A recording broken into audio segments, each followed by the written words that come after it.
আমি যেহেতু একজন আর্জেন্টাইন সাপোর্টার, আমি সবসময় বলবো আর্জেন্টিনার কথাই, যে আর্জেন্টিনাই এগিয়ে থাকবে। যদিও স্পেনের সাথে খেলা একটু একটু টাফ হবে, তবে আমার বিশ্বাস দল আমাদের আশাহত করবে না। দলের উপরে সেই বিশ্বাসটা আছে, কারণ দল দেখাইছে যে খেলতে আসলে 90 মিনিট লাগে না, 5 মিনিটই যথেষ্ট। আর দল আমার 5 মিনিটেই জিতে যায়। আচ্ছা। তো আমি শেষের 5 মিনিট 5 সেকেন্ড পর্যন্ত দলের দিকে তাকায় থাকবো। তবে যদি কোনো কারণে কিছু হয়ে যায়, তাহলে হয়ে গেলে হৃদয় রক্তকরণ হবে, এতটুকু। এছাড়া কি, দলের সাথেই থাকবো আশা করি। আচ্ছা, আর্জেন্টিনা বা স্পেন ম্যাচে ঠিক কতটা গোল ব্যবধান হতে পারে যদি একটু বলতেন? গোল ব্যবধান এই 2-1 বা 2-3 এরকম ঠিক কেমন হতে পারে? 2-3, হ্যাঁ 2-3-এর গোল ব্যবধান হতে পারে।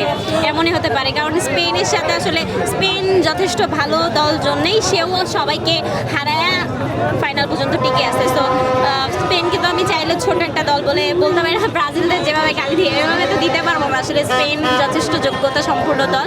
তো আশা করি আমার দলও সেই যোগ্যতা রাখে।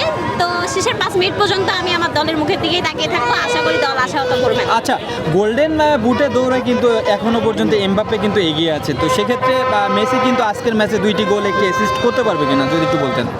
মেসি, আশা করি মেসি গোল্ডেন বুটের অধিকারী হবে। এই দেখা যাক, আজকের ম্যাচে দেখা যাবে আর কি। আচ্ছা, আপনাদের প্রশ্ন আছে? আচ্ছা, ঠিক আছে।